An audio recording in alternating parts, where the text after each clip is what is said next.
Guys, ಎಲ್ಲರೂ ಹೇಗಿದ್ರು ಚೆನ್ನಾಗಿದ್ದೀರಾ ಅಂತ ಅಂದ್ಕೊಂಡು ವಿಡಿಯೋನ ಸ್ಟಾರ್ಟ್ ಮಾಡ್ತೀನಿ. ಕರ್ನಾಟಕ ಜನತೆ ಎಲ್ಲರಿಗೂ ಸ್ವಾಗತ ನನ್ನ ಯೂಟ್ಯೂಬ್ ಚಾನಲ್ಗೆ ಆ್ಯಂಡ್ ಇನ್ಸ್ಟಾಗ್ರಾಮ್ ಪೇಜ್ಗೆ. ಸೊ ಗೈಸ್, ಈಗ ನಾನು ಕಾಲೇಜಿಗೆ ಹೋಗ್ಬಿಟ್ಟು ಅಂದರೆ ಊಟ ತಿನ್ಕೊಂಡು ಕಾಲೇಜಿಗೆ ಹೋಗಬೇಕು. ಸೊ ಊಟ ಹಾಕೊಂಬರೋದು ಫಸ್ಟ್. ಬೆಳಿಗ್ಗೆ ಮೊಸರನ್ನ ತಿನ್ನು ಅಂತ ಅಂದ್ಬಿಟ್ಟು ಮೊಸರು ತೊಗೊಂಬಂದು ಇಟ್ಟೋಗಿದ್ದಾರೆ ಇಲ್ಲ ಆಚೆ. ಸೊ ಮೊಸರನ್ನ ತಿನ್ಕೊಂಡು ಕಾಲೇಜಿಗೆ ಹೋಗೋಣ. ಫಸ್ಟ್ ಮೊಸರನ್ನ ತಿನ್ಕೊಂಡು ಆಮೇಲಿಂದ ಕಾಲೇಜಿಗೆ ಹೋಗ್ಬಿಟ್ಟು ಅಲ್ಲೊಂದು ಸ್ವಲ್ಪ ಕೆಲಸ ಐತೆ, ಅದನ್ನು ಮುಗಿಸ್ಕೊಂಡು ಬರೋಣ ಬನ್ನಿ. ಊಟ ಮಾಡ್ಬೇಕಾದ್ರೆ ವಿಡಿಯೋ ಮಾಡೋಕ್ಕಾಗಿಲ್ಲ, ಏಕೆ ಅಂದರೆ ನಮ್ಮಮ್ಮ ಬೇರೆ ಫೋನ್ ಮಾಡಿದ್ರು. ನಮ್ಮಮ್ಮನ ಹತ್ರ ಮಾತಾಡ್ಕೊಂಡು ವಿಡಿಯೋ ಅಲ್ಲಿ ಮಾಡೋಕ್ಕಾಗಿಲ್ಲ. ಸೊ ಅದರಿಂದ ಸಾರಿ. ಮತ್ತು ಜಾಸ್ತಿ ದಿನ ಆಗಿತ್ತು ಯೂಟ್ಯೂಬಲ್ಲಿ ವಿಡಿಯೋ ಅಪ್ಲೋಡ್ ಮಾಡಿ, ಮತ್ತು ಇನ್ಸ್ಟಾಗ್ರಾಮಲ್ಲಿ ಒಂದು 3 ಡೇಸ್ ಅಪ್ಲೋಡ್ ಮಾಡಿಲ್ವ. ಸೊ ಅದಕ್ಕೂ ಸಾರಿ. ಸೊ ಅಂದರೆ ನೆಕ್ಸ್ಟ್ ಡೇಯಿಂದ ಅಂದರೆ ಇವತ್ತಿನಿಂದ ಫುಲ್ಲು ಕರೆಕ್ಟ್ ಒಂದು ಗಂಟೆ ಇಲ್ಲ ಅಂತಾರೆ. ಇವತ್ತು ಸಂಜೆ 6 ಗಂಟೆ ಒಳಗಡೆ ವಿಡಿಯೋ ಅಪ್ಲೋಡ್ ಆಗಿರುತ್ತೆ. ಸೊ ಸಪೋರ್ಟ್ ಮಾಡಿ ಎಲ್ಲರೂ. ನಮ್ಮಮ್ಮ ಬೇರೆ ಕಾಲ್ ಮಾಡ್ತಿದ್ದೀನಿ ಅಂತಾರೆ. ಸೊ ಅದಾದಮೇಲೆ ನಾನು ಬಾಣಾವರ ಬಸ್ ಇಟ್ಕೊಂಡು ಬಾಣಾವರ ಹತ್ರ ಹೋಗ್ಬಿಟ್ಟು ಅಲ್ಲಿ ನಿಂತಿರ್ತೀನಿ. ಅಷ್ಟೊತ್ತಿಗೆ ಜಾಸ್ತಿ ಎಷ್ಟೇ ಹೊತ್ತಾದರೂ ಬಸ್ ಬರಲಿಲ್ಲ.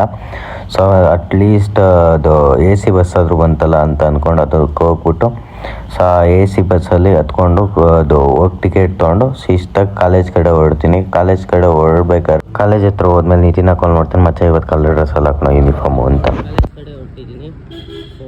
ಲಕ್ಕಿಲಿ ನಾನು ಒಂದು ಸ್ಪೇರ್ ಆಗಿ ಒಂದು ಇದನ್ನ ಇಟ್ಕೊಂಡಿರ್ತೀನಿ ಬ್ಯಾಗಲ್ಲಿ, ಅಂದರೆ ಆಚೆ ನಮ್ಮ ಕಾಲೇಜ್ದು T-ಶರ್ಟ್ ಇಟ್ಕೊಂಡಿರ್ತೀನಿ. ಸೊ ಆ T-ಶರ್ಟ್ ಹಾಕ್ಕೊಂಡು ಯೂನಿಫಾರ್ಮ್ ಹಾಕ್ಕೊಂಡು ಕಾಲೇಜ್ ಕಡೆ ಹೋಗ್ಬಿಟ್ಟು 12 ಗಂಟೆ ತನಕ ಕ್ಲಾಸಸ್ ಮುಗಿಸ್ಕೊಂಡು ಅದಾದಮೇಲೆ ಅದು ನಿತಿನ ಮನೆ ಕಡೆ ಊಟ ಮಾಡ್ಕೊಂಬರೋಣ ಅಂತ ಹೊರಡ್ತೀವಿ. ಸೊ ಅವ್ರ ಮನೆಗೆ ಹೋಗ್ಬಿಟ್ಟು ಊಟ ಮಾಡ್ಕೊಂಡು ವಾಪಸ್ ಬರ್ತೀವಿ ಕಾಲೇಜ್ ಮತ್ತು ಸೆಕೆಂಡ್ ಹಾಫ್ ಅಟೆಂಡ್ ಮಾಡೋಣ ಅಂತ. ಸೊ ಕ್ಲಾಸಸ್ ಮುಗಿಸ್ಕೊಂಡು ಎಲ್ಲ ಆದಮೇಲೆ ಮನೆಗೆ ಬರ್ತೀನಿ. ಗೈಸ್, ಈಗ ತಾನೇ ನಮ್ಮಪ್ಪ ಅನ್ನ ಸಾಂಬಾರು ಮಾಡಿದ್ದಾರೆ. ಅಂದರೆ ಸೊಪ್ಪಿನ ಸಾರು ಮಾಡಿದ್ದಾರೆ ಫಸ್ಟ್ ಟೈಮ್ ನಮ್ಮಪ್ಪ. ಮಸೊಪ್ಪು ಹೇಳ್ತೀರ ಏನಪ್ಪ ಮಾಡಿರೋದು? ಪಪ್ಪ ಏನು ಮಾಡಿರೋದು ಹೇಳು. ಸೊ ಬನ್ನಿ ಗೈಸ್, ಫಸ್ಟು ಇದನ್ನ ಟೇಸ್ಟ್ ಮಾಡೋಣ. ನಮ್ಮಪ್ಪ ಫಸ್ಟ್ ಟೈಮ್ ಮಾಡಿರೋದು ಸಾಂಬಾರನ್ನ ಹಿಂಗೆ ಮಾಡಿದ್ದಾರೆ ಅಂತ ಅಂದ್ಬಿಟ್ಟು. ಸೊ ನಾನು ಉಳ್ಕೊಂಡ್ರೆ ಲೈಕ್ ಮಾಡಿ, ಉಳ್ಕೊಳ್ಳಿಲ್ಲ ಅಂತಾರೆ ನಾನೇ ಇದನ್ನೆಲ್ಲ ಕಣ್ಣಿಂದ ನೋಡಿ ಕಂಗಾಲ ಆಗ್ಬಿಟ್ಟಿದ್ದೀನಿ. ಸಾರಿ, ಉಳ್ಕೊಂಡ್ರೆ ನಾನೇ ವಿಡಿಯೋ ಅಪ್ಲೋಡ್ ಮಾಡ್ತೀನಿ, ಉಳ್ಕೊಳ್ಳಿಲ್ಲ ಅಂತಾರೆ ವಿಡಿಯೋ ಅಪ್ಲೋಡ್ ಮಾಡೋಕ್ಕಾಗಲ್ಲ. ಸಾರಿ. ಈಗಲೇ ಕೇಳ್ಬೇಕು, ಎಕ್ಸ್ಪೆರಿಮೆಂಟ್ ಮಾಡ್ತಾ ಇದ್ದಾರೆ ಗುರು ನಮ್ಮ ಮನೇಲಿ. ನನ್ಗೆ ಹೇಳಿದ್ರೆ ನಾನು ಮಾಡ್ಕೊಂಡು ಕೊಡ್ತಿದ್ದೆ.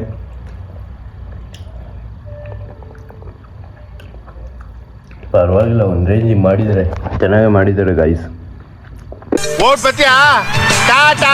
ಲೈಕ್ ಮಾಡಿ ಮತ್ತು ಶೇರ್ ಮಾಡಿ ಮತ್ತು ಕಮೆಂಟ್ ಮಾಡಿ. Last but not the least subscribe ಮಾಡಿ. ಇದೇ ಥರ ನೆಕ್ಸ್ಟ್ ವೀಡಿಯೋದಲ್ಲಿ ಸಿಗೋಣ. ಅಲ್ಲಿನ ತನಕ ಟಾಟಾ, ಬಾಯ್ ಬಾಯ್.